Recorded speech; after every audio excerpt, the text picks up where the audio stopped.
میں اردو میں ایسا شاعر نہیں دیکھا جیسے ہمیں اللہ نے اقبال دیا۔ وہ ہماری نسل کو پتہ ہی نہیں اقبال ہے کون۔ دی اذان کبھی یورپ کے کلیساؤں، کبھی افریقہ کے تپتے ہوئے صحراؤں، دشت تو دشت ہیں صحرا بھی نہ چھوڑے ہم نے، بحر ظلمات میں دوڑا دیے گھوڑے ہم نے۔ دی اذانیں کبھی یورپ کے کلیساؤں میں، کبھی افریقہ کے تپتے ہوئے صحراؤں میں، شان آنکھوں میں نہ جچتی تھی جہاں تاروں کی، کلمہ پڑھتے تھے ہم چھاؤں میں تلواروں کی، تجھ سے سرکش ہوا کوئی تو بگڑ جاتے تھے، تیغ کیا چیز ہے ہم توپ سے لڑ جاتے تھے، نقش توحید کا ہر دل پہ بٹھایا ہم نے، زیر خنجر بھی یہ پیغام سنایا۔ پوری تاریخ بتا دی 4-5 اشعار میں۔ اس امت نے اس پیغام کو سینے سے لگا، اور میرے رب کی قسم یہ ملک فتح کرنے نہیں نکلے تھے، یہ اپنے نبی کا پیغام سنانے نکلے تھے۔ اور 100 سال کے اندر یہ پیغام 92 ہجری میں میرا ضلع ملتان ہے، ملتان میں محمد بن قاسم داخل ہو چکے تھے، اور ادھر کاشغر تک قتیبہ بن مسلم باہلی پہنچ چکے تھے، اور ادھر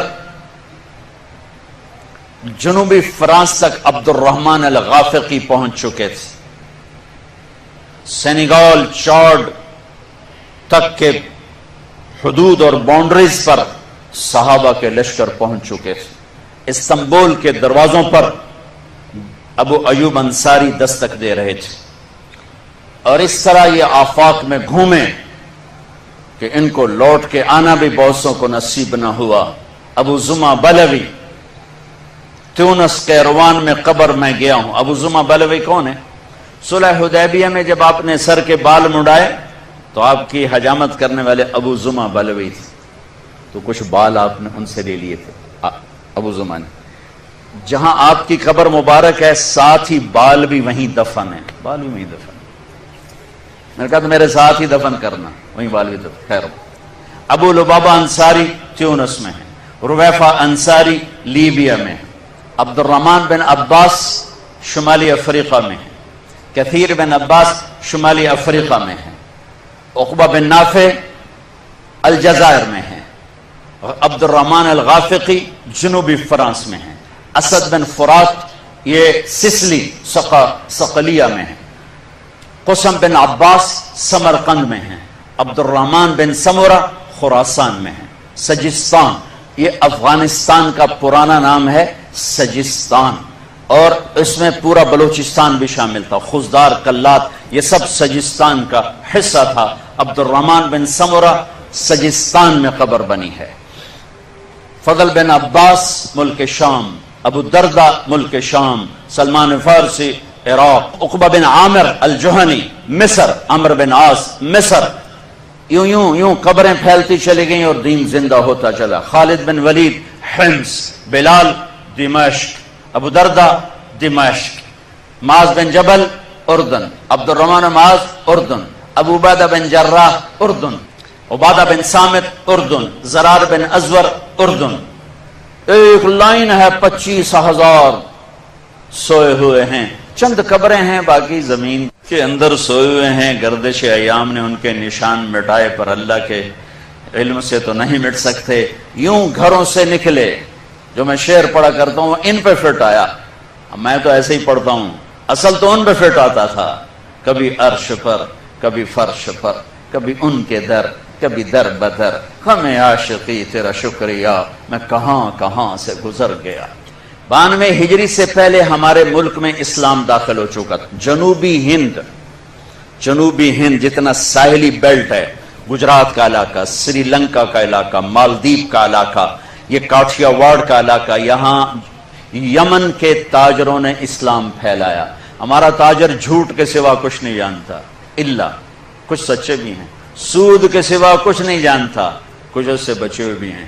ہیرا پھیری کو تجارت کہتا ہے، دھوکے کو تجارت کہتا ہے، ملاوٹ کو تجارت کہتا ہے، ہڑپ کر جانے کو کاروبار کہتا ہے، لیکن پہلی صدی کا تاجر اس نے مال بھی بیچا اور کلمہ بھی پھیلا دیا۔ انڈونیشیا سارا تاجروں سے فتح ہوا، تاجروں کے ذریعے سے اسلام پھیلا۔ 92 ہجری میں یہاں اسلام آیا۔ میرا ضلع ملتان تھا، اور کئی صدیاں سانگڑ کے پاس ایک شہر تھا منصورہ، جو اب مٹ چکا ہے، ٹھیکریاں پڑی ہیں اور ایک مسجد کا کھنڈر ہے، باقی وہ ختم ہو چکا ہے۔ کبھی دریائے سندھ کی ایک شاخ ڈیلٹا بناتی ہوئی یہاں سے گزرتی تھی، اور پوری دنیا سے بحری قافلے یہاں آ کر رکا کرتے تھے۔ بہت بڑا اسلامی مرکز رہا منصورہ، سندھ میں اسلام پہلے آیا۔ محمود غزنوی رحمت اللہ علیہ انٹر ہوئے اور انہوں نے یہاں فتوحات کی، سلطنت قائم نے کی۔ شہاب الدین غوری رحمت اللہ علیہ نے یہاں سلطنت قائم کی، اور قطب الدین ایبک یہیں ہمارے لاہور میں، جب میں لاہور پڑھتا تھا نارکلی بازار ہوتا تھا، وہیں گھومنے پھرنے جاتے تھے، تو وہاں میں دیکھتا تھا، چونکہ میں تاریخ کا طالب علم بہت بچپن سے ہوں، تو مجھے بہت دکھ ہوتا تھا کہ قطب الدین ایبک کی قبر کوڑے کا ڈھیر پڑا ہوتا تھا۔ ضیاء الحق نے وہاں اس کا مقبرہ بنایا، اس کے شایان شان۔ اس کے نرینہ اولاد نہیں تھی، اس کے 2 داماد تھے، ایک التمش دہلی میں اور ناصر الدین قباچہ ملتان میں۔ تو اس نے ایک بیٹی التمش کو دی اور ایک بیٹی ناصر الدین قباچہ کو دی۔ ناصر الدین قباچہ کو اتنا سمجھدار نہ نکلا، وہ اچھا حکمران نہیں تھا، لیکن التمش ایسا حکمران نکلا۔ قطب الدین ایبک یہاں پہلا حکمران بنا۔ التمش ایسا حکمران تھا کہ جب خواجہ بختیار کاکی رحمت اللہ علیہ کا انتقال ہوا اور ان کے جنازے کو رکھا گیا، تو ان کے خدام نے اعلان کیا کہ حضرت شیخ کا فرمان تھا، یہ التمش ان کا مرید بھی تھا، کہ میرا جنازہ وہ پڑھائے جس کی کبھی تہجد قضا نہ ہوئی ہو، جس کی تکبیر اولیٰ قضا نہ ہوئی ہو، اور جس کی عصر کی سنتیں قضا نہ ہوئی ہوں۔ عصر کی سنتیں تو غیر موقدہ ہیں، کون پڑھتا ہے؟ کبھی کبھی ہم پڑھ لیتے ہیں۔ سورے مجمع پہ سناٹا چھا گیا، بڑے بڑے اولیاء، اقطاب، علماء، صوفیاء سب کھڑے ہوئے۔ جب کافی دیر گزر گئی تو ایک شخص یوں نقاب اوڑے ہوئے، منہ چھپائے ہوئے، روتا ہوا باہر آ رہا ہے، اور جب وہ مصلی پر آ کر کھڑا ہوا تو دلی کا سلطان التمش تھا، اور کہنے لگا، ارے میرے شیخ، تو نے میرا راز ہی فاش کر دیا، کہ اللہ کا شکر ہے میری کبھی تہجد قضا نہیں ہوئی، تکبیر اولیٰ قضا نہیں ہوئی، عصر کی سنتیں کبھی میں نے نہیں چھوڑی۔ انہوں نے جنازہ پڑھایا۔ پھر اللہ نے اس خطے کو قبول کیا، اور یہاں مسلمانوں کا اقتدار کوئی 700 سال تک ان کا سورج چمکتا رہا۔ خاندان غلامہ کے بعد مغلیہ سلطنت آئے، مغل حکمران جیسے کیسے بھی تھے، لیکن مجموعی طور پر بہت اچھے حکمران تھے۔ خاندان غلامہ کے حکمران چند ایک کو چھوڑ کر بہت اچھے حکمران تھے، اللہ سے ڈرنے والے تھے، اور اللہ کے بندوں کا استقبال کرنے والے۔ میرا ہوم ٹاؤن ہے تلمبا، بہت پرانا ٹاؤن ہے، یہاں سکندر ذوالقرنین آ کے ٹھہرا ہے، ملتان پہ حملہ کرنے سے پہلے ٹھہرا ہے۔ یہاں محمود غزنوی آ کے ٹھہرا ہے، ملتان پر حملہ کرنے سے پہلے ٹھہرا ہے۔ اور یہاں تیمور آ کے ٹھہرا ہے، دلی کو لوٹنے کے لیے آیا تھا کم بخت، تو اس نے میرے تلمبے کو بھی لوٹا اور کھوپڑیوں کے مینار بنائے۔ باقی دو نے کچھ نہیں کہا، چھوٹا جا شہر آئی، لیکن اس کو خون بہا کے مزہ آتا تھا۔ تیمور کہتا تھا، جب خون نکلتا دیکھتا ہوں تو مجھے ایک سرور آتا ہے، میرے اوپر ایک کیفیت طاری ہو جاتی جب میں لوگوں کا خون ابلتے دیکھتا ہوں، اور بچوں کی چیخ و پکار اور عورتوں کی آہ و فغاں جب وہ کہتا میں سنتا ہوں تو مجھے ایک نشہ آتا ہے۔ وہ اس قسم کا بھیڑیا نما انسان تھا۔ تو 700 برس کی تاریخ ہے، حکمران اللہ تعالیٰ نے بڑے عالی شان دیے، برے بھی ہیں لیکن برے کم تھے، اچھے زیادہ، لیکن اللہ تعالیٰ کا نظام ہے کہ ہر عروج کے بعد سوال ہوتا ہے۔ جب آپ ماؤنٹ ایورسٹ سے چڑھ جاتے ہیں تو پھر اس کے بعد کیا ہوتا ہے؟ اترنا ہوتا ہے نا، اترنا ہی ہوتا ہے۔ اتنا چاندتے تو نہیں چڑھنا ہی نہیں، ہٹا ہی لانا ہے نا۔ ایسے جب قومیں ماؤنٹ ایورسٹ پر جاتی ہیں تو اترنا ایک لازمی پروسیس ہے۔ یہ ایک آیت وَتِلْكَ الْأَيَّامُ نُدَاوِلُهَا بَيْنَ النَّاسِ، ہم یہ دن ایسے ہی پھیرتے رہیں گے، کبھی ایک آگے کبھی دوسرا، کبھی یہ کبھی وہ، کبھی یہ کبھی وہ۔ یہ اللہ کا نظام ہے، نہ اہلوں کو زیادہ دیر حکومت نہیں دیتا ہے، کسی اور قوم، ان تتولوا یستبدل قوما غیرکم، اگر تم گڑبڑ کرو گے ہم تمہیں ہٹا کر کسی اور کو لائیں گے۔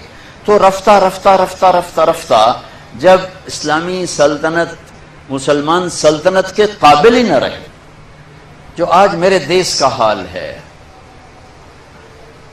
کہ کسی طبقے میں کوئی صلاحیت نہیں رہی اپنے نظام کو لے کے چلنے کی۔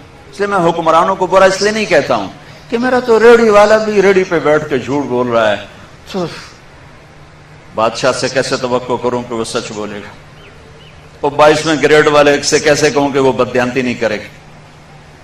لیکن شکر ہے کچھ شمع ابھی بھی فروزہ ہیں، سارا ایسا زوال نہیں، کچھ لوگ ہیں جن کی برکت سے میرا دیش قائم ہے، میری دھرتی قائم ہے، جن کے نام سے یہ نظام چل رہا ہے، اور ان کی دیانت سچائی وہ سورج کی طرح روشن ہے۔ زوال کیسے آتا ہے؟ جب صلاحیتیں ختم ہو جاتی ہیں، جب استعدادیں ختم ہو جاتی ہیں۔ جیسے جوانی پہ بڑھاپا آتا ہے تو وہ کام نہیں کر سکتا، قوموں پہ جب بڑھاپا آتا ہے تو وہ کوئی کام نہیں کر سکتے۔ اللہ نے کائنات کو چلانا ہے، اللہ اوروں کو لے کر آتا ہے۔ مغلیہ سلطنت 350 سال پورے کر کے اس زوال کا شکار ہوئی کہ قابل ہی نہ رہے۔ علماء اس زوال کا شکار ہوئے جو آج ہو رہا ہے، یہ اس وقت شروع ہو گیا۔ کفر کے فتوے، میں دھماکوں سے اتنا پریشان نہیں کہ جو مر رہے ہیں شہید ہو رہے ہیں، اور جو ظالم ہیں اگر یہاں نہ پکڑ گئے تو ایک دن اللہ نے رکھا ہے انہیں پکڑ کے دکھائے گا، پکڑ کے دکھائے۔ اس سے میرا ملک تباہ نہیں ہوگا، اس سے میرے ملک میں طاقت آئے گی، چونکہ قربانی سے چیز بڑھتی ہے۔ قربانی، حسین نے قربانی دی، آل رسول پوری دنیا میں پھیل گئے۔ ابن زیاد، شمر، یزید ظالم تھے، نام و نشان مٹ گئے، نام و نشان مٹ گئے۔ بکریاں روزانہ ذبح ہوتی ہیں، ریوڑ کے ریوڑ نظر آتے کہ نہیں آتے؟ کبھی کم نظر آتے۔ کتے نہیں ذبح ہوتے، کبھی کتوں کا ریوڑ نظر آئے گا، 200 کتے جان دیتے ہیں۔ قربانی سے نہیں گھبرانا چاہیے، قربانی آگے بڑھنے کا ذریعہ ہے۔ اللہ اللہ اللہ اللہ اللہ اللہ۔ جو چیز مجھے رلاتی بھی ہے، تڑپاتی بھی ہے، پھر میں فریاد بن کے بولتا ہوں، مجھے پتا ہے میں یہ آگ نہیں بجھا سکوں گا، یہ میرا اللہ ہی بجھائے گا، کیونکہ اس فرقہ واریت فرقہ واریت فرقہ واریت منبر رسول محبت کے لیے ہے، فرقہ واریت کے لیے نہیں ہے۔ لیکن ہمارا خطیب آتا ہے، ایسی تقریر کرتا ہے کہ لوگوں کے دلوں میں آگ لگا دیتا ہے، اور ایک کو دوسرے سے متنفر کر کے نکل جاتا ہے، وہ اپنے پیسے کھڑے کرتا ہے اور لوگوں کے دلوں میں آگ بھر کے چلا جاتا ہے۔ یہ میرے دیش کا سب سے بڑا روگ ہے، اور سب سے بڑی معاملات میں سود سب سے بڑا روگ ہے، دین میں فرقہ واریت سب سے بڑا روگ ہے، اور معاشرت میں بد اخلاقی سب سے بڑا روگ ہے۔ یہ وہ سوراخ ہیں جہاں سے پانی گیا تو کشتی ڈوب جائے گی، اگر یہ سوراخ بند نہ کیے گئے تو سفینے ڈوبتے ہیں۔ ملاحوں کو کیا گلا دینا جب مسافری کدالیں لے کر اور ہتھوڑے لے کر اور آریاں لے کر تختوں کو کاٹ رہے ہیں اور اس میں برموں سے سوراخ کر رہے ہیں، تو میں ملاح کو کیا گلا دوں، میں ہوا کو کیا برا کہوں، میں طوفانوں کا کیا گلا کروں؟ تو ادھر ادھر کی نہ بات کر، یہ بتا کہ قافلہ کیوں لوٹا، مجھے راہزنوں سے گلا نہیں، تیری راہبری کا سوال ہے۔ تو ایک کفر کی منڈی لگ گئی اور حکمران صلاحیتیں ختم کر بیٹھے، تو اللہ تعالیٰ نے ایک قوم کو 7 سمندر پار بھیجا۔ جہانگیر کے سر میں درد تھا، اس وقت یہ مدراس پہ انگریز اپنی کالونیاں بنا چکے، اس کو ٹھیک نہیں ہوتا تھا، تو ایک انگریز ڈاکٹر نے اس کو، ایلوپیتھی تو فوری اثر کرتی، اس گولی وہ ٹھیک ہو گئی، ایک دم ٹھیک ہو۔ کہا کیا مانگتے ہو، کیا مانگتے ہو؟ کہا جی مجھے ہمیں تجارت کی اجازت دیجیے۔ تو نے اجازت دے دی۔ تو اس کے ایک وزیر نے کہا، بادشاہ سلامت مجھے یہ مکار نظر آتے ہیں، ان کو اجازت نہ دیں، یہ کل کو خطرہ بن سکتے ہیں. لیکن اس وقت مغلیہ سلطنت ایسے چھائی ہوئی، کوئی ندی کیڑی اوقات، کیا پدی کا شوربہ، یہ کیا کر لیں. لیکن وہ وزیر کوئی بڑا ہی سیانا تھا جو آگے دیکھ رہا تھا. تو محمد شاہ رنگیلا 22 سال حکومت کر کے شراب عورتوں میں ڈوب کے زندگی گزار کے مر گیا. 22 برس کی حکمرانی کوئی چھوٹی حکمرانی نہیں ہوتی. اس میں نادر شاہ درانی کا، تیمور نے لوٹا تغلقوں کے دور میں، اور نادر شاہ درانی نے حملہ کیا محمد شاہ رنگیلی کے دور میں. اور کوہنور، آپ نام سنا؟ کوہنور میں نے دیکھا ہے 2-3 دفعہ انگلینڈ میں، ملکہ وکٹوریا کے تاج میں ہے، لیکن اب اس کی وہ شان نہیں ہے. اس کو انہوں نے 3 حصوں میں 3 ٹکڑوں میں کر دیا، 3 ٹکڑے بنا دیے. تو وہ ایک سلیم میں ہے اور 3 ایسے پٹی میں رکھے ہوئے ہیں، لہذا اس کا وہ نام اب اس پہ نہیں لگ سکتا. علاؤالدین خلجی ایک بہت نیک حکمران گزرا ہے، خلجی خاندان کا، 35 برس حکومت کی. اس نے دکن کا ایک شہر تھا دیوگری، اس پہ کیا حملہ. جب خزانے کا دروازہ کھولا تو اس میں ایک ہیرا پڑا ہوا تھا. وہ ہیرا اتنا بڑا تھا کہ علاؤالدین خلجی کے منہ سے نکلا، کوہ نور، یہ تو نور کا پہاڑ ہے، کوہ نور، یہ تو نور کا پہاڑ ہے. وہاں سے وہ اس کا نام پڑ گیا کوہ نور. تو جب بیچ میں تاریخ بھی سنا رہا ہوں اور کچھ اپنے ملک کے بعد سنانا چاہتا ہوں، پتہ نہیں میں پورا کر سکوں نہ کر سکوں.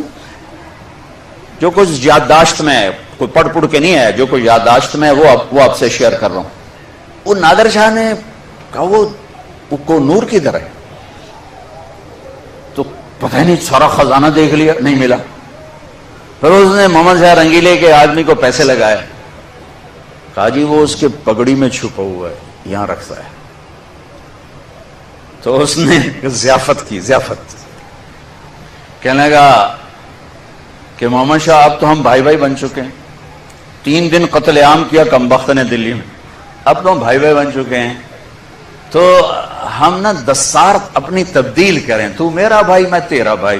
اپنی پگڑی اتار، اس کی پگڑی اتار کے اپنے سر پہ رکھ لی، اس کی اتار کے اس کے بس سر پہ رکھ لی. وہ بیچارہ نہ کہنے کا نہ سننے کا، محکوم بیچارے کی کیا طاقت ہوتی بھی، او گیا کو نور. وہاں سے آیا احمد شاہ ابدالی کے پاس، افغانستان سے پھر انگریزوں نے قابو میں کیا، پھر اسے ملکہ وکٹوریا تک پہنچایا گیا. تو انگریز یہاں انٹر ہوا. کب انٹر ہوا؟ جب ہم زوال کا شکار تھے. اب آپ حیران ہوں گے، جب صرف 2 لاکھ کے ساتھ، کبھی 2 لاکھ سے زیادہ گورا اس ملک میں نہیں رہا، اور 20 کروڑ انسانوں پر حکومت کی. کس لیے کی؟ کہ وہ آپس میں لڑ کے مر رہے تھے، آپس میں لڑ کے فنا ہو رہے تھے، اور اجتماعی سوچ ختم ہو گئی تھی، اجتماعیت ختم ہو گئی تھی. تو 1757 میں سراج الدولہ کو شکست ہوئی، اور وہ اس کا حقدار تھا کہ اسے شکست ہوتی.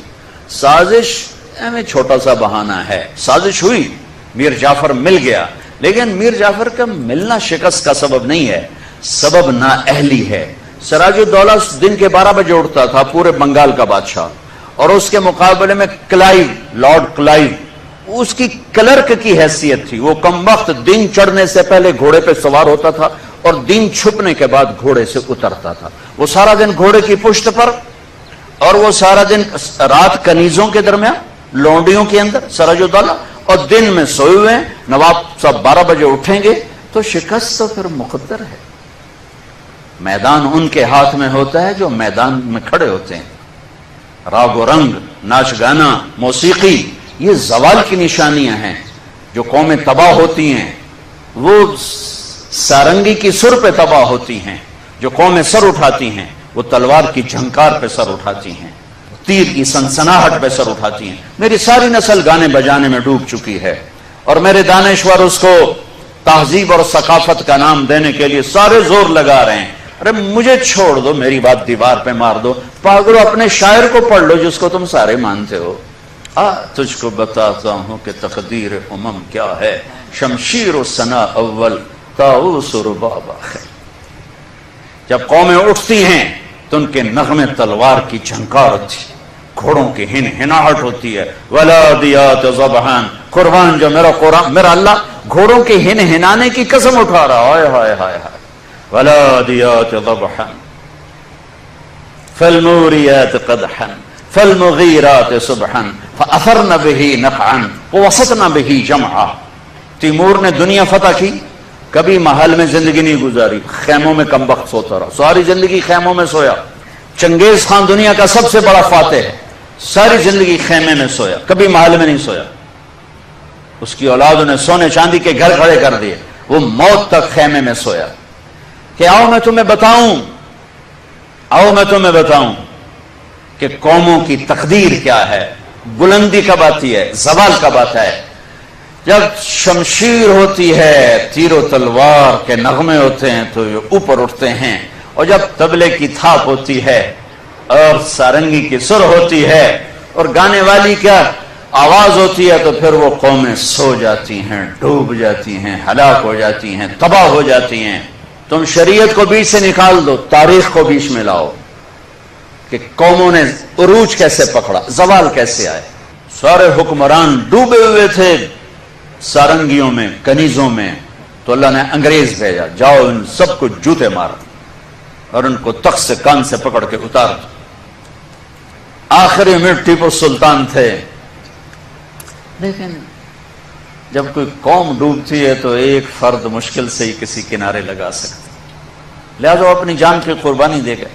1799 4 مئی 1799 دریائے توی وہاں بہتا ہے، اس میں اپریل کے اینڈ میں سیلاب شروع ہو جاتے ہیں اور فوجیں رک جاتی ہیں، لیکن میرے اللہ کو مسلمانوں کا اقتدار ختم کرنا تھا، تو اس سال موجیں نہیں آئی، سیلاب ہی نہیں آیا، دریا خشک پڑا تھا۔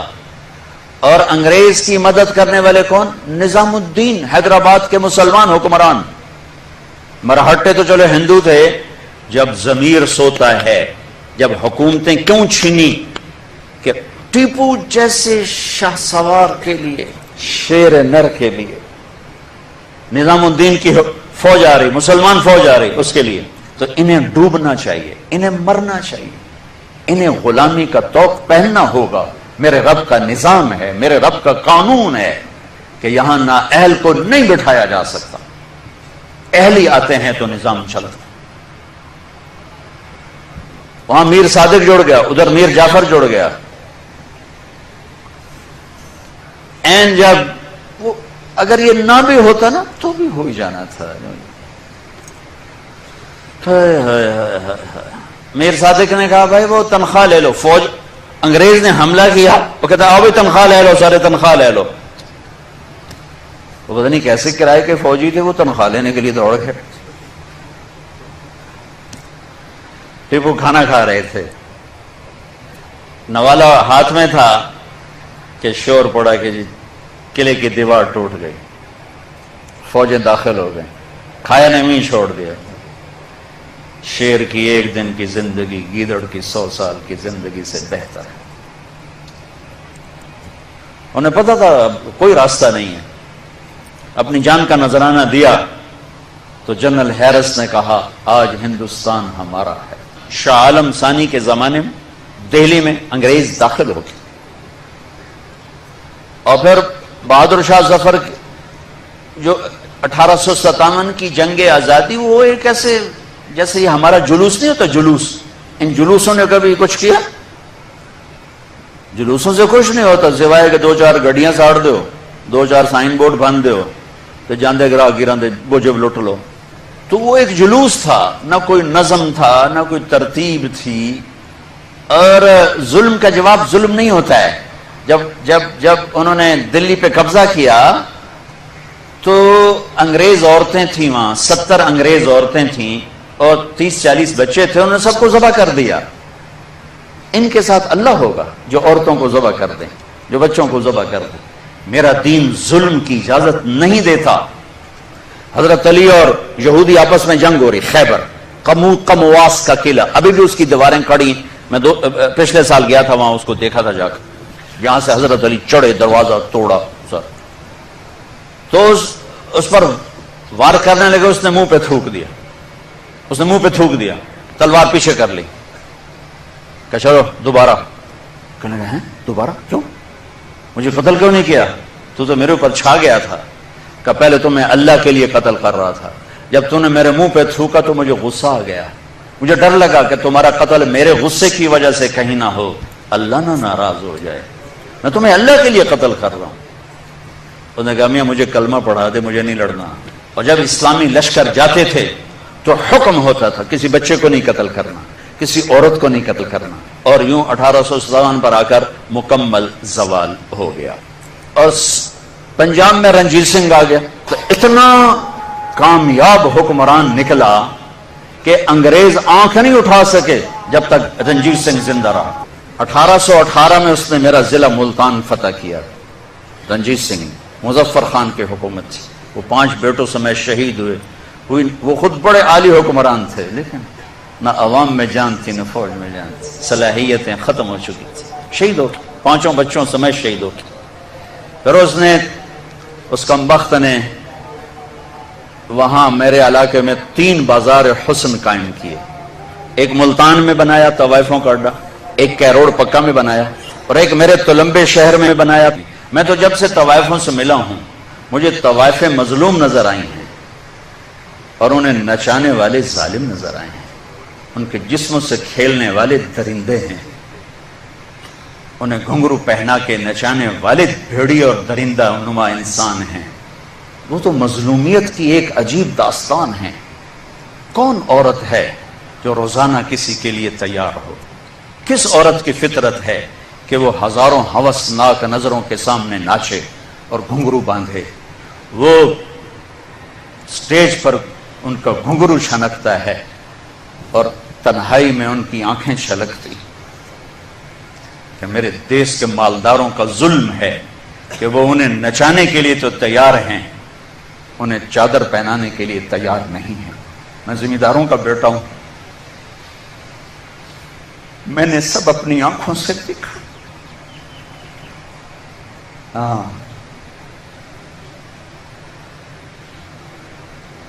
مالداروں کی ہوس کا نشانہ بننے والی طوائف ہو گئی، اور مالدار چودھری صاحب بھی رہا، کوئی دامن پہ داغ ہی نہیں. میاں صاحب کا میاں صاحب رہا، شیخ صاحب کا شیخ صاحب رہا، افسر کا افسر رہا، اور اس کے ماتھے پہ طوائف کا داغ لگا جو موت بھی نہ دھو سکی. رنجیت سنگھ کے مرنے کے بعد پھر کھڑک سنگھ بنا، وہ شراب بہت پیتا تھا، مر گیا. پھر شیر سنگھ بنا، نونہال سنگھ بنا، پھر آخر میں دلیپ سنگھ تھا، اس پر انگریزوں نے قبضہ کیا اور انگریز کا یہاں راج قائم ہوا. اور پوری انسانی تاریخ میں جیسے حکومت انگریز نے کی ہے آج تک کسی نے نہیں کی. وسعت کے لحاظ سے وسعت 6 بر اعظم پر آج تک کسی قوم نے حکومت نہیں کی سوائے انگریزوں کی. اور جیسی کیسی بھی ان کی حکومت تھی انہوں نے لوٹا، سب کچھ کیا، لیکن حکومت کرنا جانتے تھے، جہاں بانی کے اصول جانتے تھے. اللہ ایسے لچے لفنگوں کو انسانوں کی ڈور نہیں پکڑا تھا. انہوں نے حکومت کو کر کے دکھایا اور نظام بنا کے دکھایا، نظام چلا کے دکھایا. پھر میرے اللہ کی رحمت متوجہ ہوئی، میرے اللہ کا غیبی نظام حرکت میں آیا، اور اللہ نے اس دھرتی کو، اس خطے کو وجود میں دینے کا ارادہ فرمایا. اور اس کے لیے اللہ تعالیٰ نے چند تڑپتے دلوں کو پسند کیا اور چند بے قرار روحوں کا انتخاب فرمایا. رونے والے مل جائیں نا تو بڑے بڑے کام ہو جاتے ہیں. کوئی رونے والا ملے، کوئی رونے والا ملے، کہ آنسو بڑی طاقتور چیز، بے قرار کا آنسو درم برم کر دیتا ہے فضاؤں کو، اور ہل جاتے ہیں آسمان کے سارے دروازے. کوئی بے قرار ہو کر اسے پکارنے والا ہو. امن یجیب المضطر اذا دعاہ ویکشف السوء. اللہ اللہ اللہ. تو میرے اللہ نے اپنے غیبی نظام سے تلوار نہیں چلی، توپ نہیں چلی، جنگ نہیں ہوئی، فوجیں نہیں میدان میں اتری، چند مخلص لوگ. یہ خواب دیکھا ہمارے شاعر نے، شاعر مشرق جس کو تم کہتے ہو، میں اسے شاعر مشرق و مغرب شمال و جنوب کہتا ہوں کہ دنیا پھری ہے، ادب سے لگاؤ ہے، عربی اور اردو میرے لیے ایک جیسا ہو گیا ہے، فارسی بھی پڑھی، فارسی کا کلام بھی، انگریزی ویسی ٹیکنالوجی کی زبان ہے، اس میں ادب کی وہ چاشنی ہے ہی نہیں۔ ہماری جماعت گئی 1996 میں انڈونیشیا، وہاں جنرل حبیبی اس وقت صدر تھے، لیکن وہ بنائے گئے تھے الیکشن کروانے کے لیے، ایکٹنگ پریزیڈنٹ تھے، وہ 6 مہینے کے لیے بنائے گئے تھے۔ ہماری جماعت ان سے ملی تو وہ فرمانے لگے کہ آپ لوگوں کو پتہ ہے کہ آپ لوگوں کا ہمارے اوپر ایک احسان ہے کہ ہم نے یہاں تحریک آزادی جو چلائی، آپ کے 2 آدمیوں کے پیغام کو اپنی زبان میں ٹرانسلیٹ کر کے، آپ کے اقبال کی شاعری کو اور آپ کے محمد علی جناح کی تقریروں کو ہم نے اپنی زبان میں ٹرانسلیٹ کیا اور اپنی نوجوان نسل کو یہ پیغام دیا اور ہم نے انہیں ابھارا اور پرتگال کے سامنے کھڑا کیا۔ میں نے کہا میرے دیش کے بچے کو تو پتہ ہی کوئی نہیں ہے محمد علی جناح کون تھے اور اقبال کون تھے۔ تو اللہ تعالیٰ نے علامہ اقبال کو یہ خواب دکھایا، اللہ نے اس کے دل میں یہ بات ڈالی، انہوں نے اس خواب کی تعبیر کے لیے محمد علی جناح کو ڈھونڈا، جن کو ہم قائد اعظم کہتے ہیں۔ پاکستان کے لحاظ سے تو واقعی ویسے تو قائد اعظم محمد مصطفیٰ صلی اللہ علیہ وسلم ہے کہ ان سے بڑا قائد کوئی نہیں، لیکن سیاسی میدان میں اور پاکستان کے لیے واقعی محمد علی جناح رحمت اللہ علیہ قائد اعظم تھے۔ تو اللہ تعالیٰ نے ایک بندے کے دل میں، ایک بندے کو خواب دکھایا، دوسرے کو تعبیر، اور انہوں نے میدان جیتا سچائی پر، صدق پر، لگن پر، امانت پر، انسانیت کی معراج تھے یہ لوگ۔ محمد بخش نام تھا علامہ اقبال کے خادم کا، ہمیشہ اس کو محمد بخش کے نام سے پکارتے تھے۔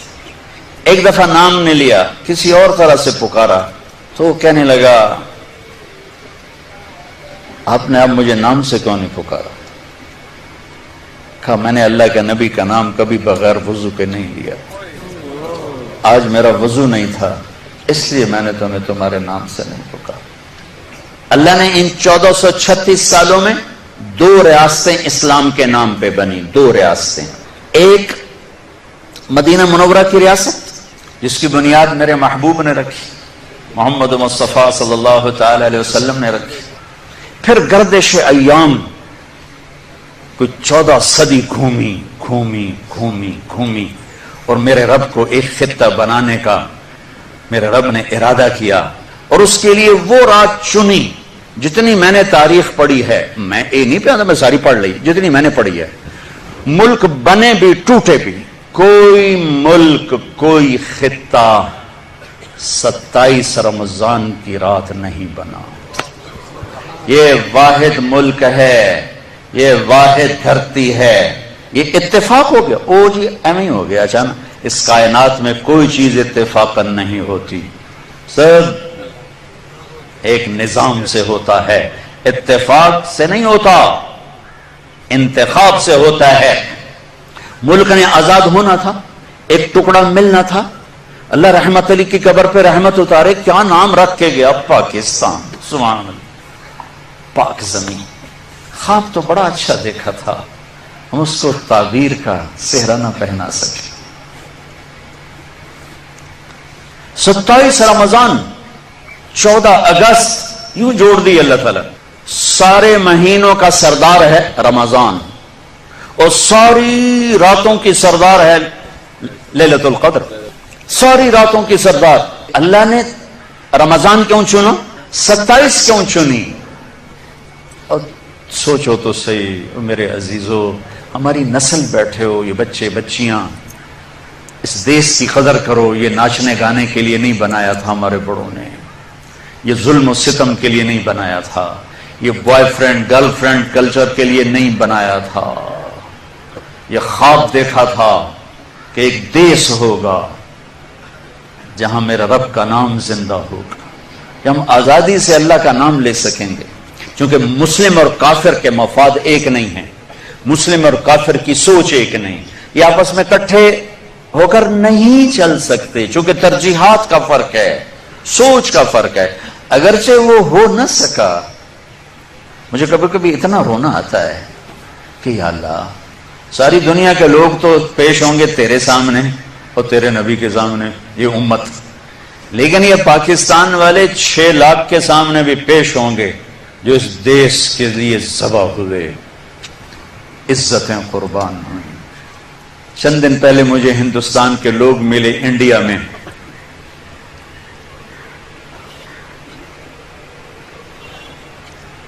تو ان کا یہ ہم گشت کر رہے تھے، سکھوں کا محلہ تھا، تو ایک بوڑھی خاتون آئی کہ بیٹا میرے پتروں نے بھی مسلمان بناؤ۔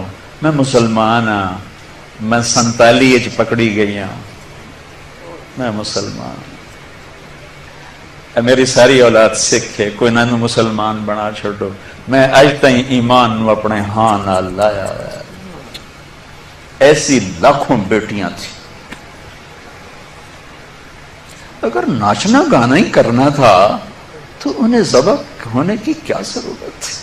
اگر سود کے بڑے بڑے نظام چلانے تھے، ناچ گانے کی محفلیں سجانی تھیں، آوارگی کو تہذیب بنانا تھا، میرے دیش کی عدالتوں نے بک جانا تھا، وکیل کی بولی لگ رہی ہو جیسے منڈی میں سبزی کی بولی لگتی ہے، جو مرضی خرید لے، پیسے دے دے، قاتل بھی چھوڑا دوں گا، زانی بھی چھوڑا دوں گا، پیسے دے دو تیرا قبضہ بحال کرا دوں گا۔ جج کے قلم کی قیمت لگ چکی ہو، اتنے پیسے دے دو، سائن کروا لو۔ عدالتیں عمارتوں کا نام نہیں ہے، عدالتیں انسانوں کا نام ہیں۔ جب انسان بھیڑ بکری کی طرح بکنے لگیں، جب قانون کے قلم کی بولیاں لگیں، جب مالدار کے لیے اور قانون ہو، غریب کے لیے اور قانون ہو، طاقتور کے لیے اور قانون ہو، حکمران کے لیے اور قانون ہو، مخالف کے لیے اور ہو، اپنوں کے لیے اور ہو، تو وہ جنگل ہے، وہ افریقہ کا جنگل ہے، وہ کینیا اور تنزانیہ کا جنگل دنیا کا سب سے بڑا جنگل ہے۔ ابھی دیکھ کر آیا ہوں میں، ہماری جماعت چلے کی تھی، یہ اس سے بھی بڑا، پاکستان ہو یا کوئی دیش ہو، میرا دیش ہے، میں اس کے لیے آنسو بہا رہا ہوں۔ پولیس کے رویے، مالدار کے لیے اور، غریب کے لیے اور، طاقتور کے لیے اور، پیسہ دینے والے کے لیے اور، رشوت دینے والے کے لیے اور، ظالم کو پوچھنے والا کوئی نہ ہو، مظلوم کی سننے والا کوئی نہ ہو۔ یہ کیسی عدالتیں ہیں جہاں مظلوم کی سزا نہ پہنچ سکے؟ یہ کیسا انصاف ہے کہ مظلوم کو انصاف لینے کے لیے اگلی نسل تک کا انتظار کرنا پڑے؟ یہ کیسا انصاف ہے جہاں گھر بک جائیں، جائیدادیں بک جائیں، اور پھر بھی وکیل کی فیس پوری نہ ہو؟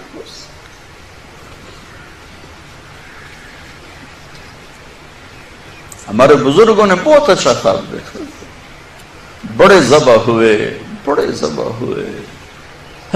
چمن میں تخت پر جس دم شہ گل کا تجمل تھا، ہزاروں بلبلیں تھی باغ میں، ایک شور تھا، غل تھا، کھلی جب آنکھ نرگس تھی، نہ تھا جز خار کچھ باقی، بتاتا باغباں رو رو، یہاں غنچہ یہاں گل تھا۔ اپنی تاریخ پڑھو اللہ کے واسطے، تم بھی کیسے نادان نسل ہو ہماری کہ صرف پیسہ بنانے کو اپنی زندگی کی منزل بنا کے بھاگے جا رہے ہو، بھاگے جا رہے ہو، بھاگے جا رہے ہو۔ پیسہ ہی سب کچھ، دولت ہی سب کچھ، عزت ہی سب کچھ، شہرت ہی سب کچھ۔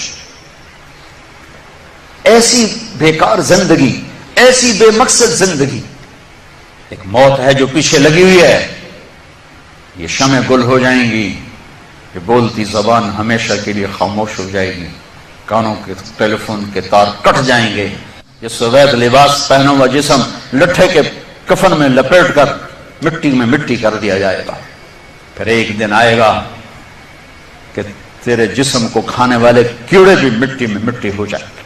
اجل ہی نے چھوڑا نہ کسرا نہ دارا، اسی سے سکندر صفاتی بہارا، ہر ایک لے کے کیا کیا نہ حسرت سے دارا، پڑا رہ گیا سب یوں ہی ٹھاٹ سارا، جگہ جی لگانے کی دنیا نہیں ہے، یہ عبرت کی جا ہے تماشا نہیں۔ 6 لاکھ انسان ذبح ہوئے، تو مجھے کبھی خیال آتا ہے کہ یہ امت اللہ کے سامنے پیش ہوگی، اللہ کے نبی کے سامنے پیش ہوگی، اور پاکستانی 6 لاکھ کے سامنے بھی پیش ہوں گے، اور ان کے ہاتھ ہوں گے اور ہمارے گریبان ہوں گے کہ ظالموں ہماری بیٹیوں کی عزتیں نیلام، ستلج ہمارا قبرستان بنا، راوی کی لہروں نے ہمیں کفن پہنا، چناب کی مچھلیوں کے پیٹ ہماری قبریں بنے، ہماری ہڈیاں بحیرہ عرب میں جا کے گریں، ہماری معصوم بچیاں آج بھی کفر کی قید میں زندگی گزار گئے، ان کے بچے جنتے جنتے جنتے روزانہ ان کے ضمیر پہ کیا قیامتیں ٹوٹتی ہوں گی۔ تم کیا کر رہے ہو؟ بوائے فرینڈ گرل فرینڈ کیا کر رہے ہو؟ جھوٹ، سود، بدماشی، عیاشی۔ جس قوم میں ظلم پھیل جائے، جس قوم میں بددیانتی پھیل جائے، جس قوم میں جھوٹ پھیل جائے، اس کا جنازہ نکل چکا ہے، مارنے کی ضرورت نہیں ہے۔ میرے بچوں، ہم اس ملک کو بنائیں، اور اللہ کا قانون ہے کہ اپنے آپ کو بدلو۔ ان اللہ لا یغیر ما بقوم حتی یغیروا ما بانفسہم۔ طارق جمیل سے شروع کریں کہانی۔ مجھے پھر اقبال یاد آتا ہے، تجھے کیوں فکر ہے اے گل دلے صد چاک بلبل کی، تو اپنے پیرہن کے چاک تو پہلے رفو کر۔ یہ جو تم تھوڑے سے بچے بیٹھے ہو نا، اور ادھر پردے میں بچیاں بیٹھی ہیں، تم آج سے اس ملک کی فلاح کے لیے جینا شروع کرو۔ لہذا ہم کیا کریں؟ جو نبوت کا طرز ہے، اپنے آپ کو بدلو، اپنے آپ کو بدلو۔ میں اس دیش میں جھوٹ نہیں بولوں گا، اس دیش کو جھوٹ سے پاک کر دو۔ میں اس میں ظلم نہیں کروں گا، اسے ظلم سے دھو دو۔ میں یہاں دھوکہ کسی کو نہیں دوں گا، اس کو دھوکے سے پاک کرو۔ میں سود پہ نہ پیسے رکھوں گا، نہ سود لوں گا، نہ سود کے قرضے لوں گا، نہ سود پہ کاروبار کروں گا۔ میں اپنے ماں باپ کے پاؤں دھو کے پیوں گا۔ اپنے سے شروع کریں۔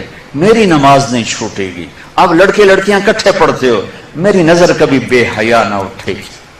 یاد رکھنا میرے بچوں، جس کی نظر بے حیا ہو جائے، دنیا کے جنید بغدادی اس کے دل کو نرم نہیں کر سکتے، اس کا دل پتھر ہو جاتا ہے، اس میں خیر جاتی ہے۔ میں انہی وادیوں سے نکل کے مدرسوں میں گیا ہوں۔ میں گورنمنٹ کالج لاہور میں پڑھا، میں سنگر تھا گورنمنٹ کالج لاہور کا، ڈانسر تھا۔ میں نے اس غلاظت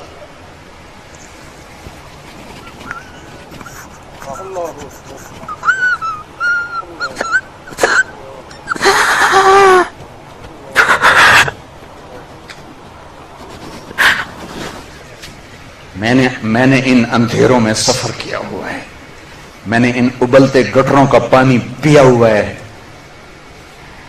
میری راتیں ایسی خوفناک گزری ہوئی ہیں۔ میں کسی عالم گھر کا نہیں تھا، ایک بڑے ذمہ دار کا بیٹا تھا۔ میرے رب نے میرے نصیب وہاں سے نکالا، میں اس کا شکر گزار۔ اپنی جوانی کو داغدار نہ کرنا، 2 ٹکے کے نہیں رہو گے۔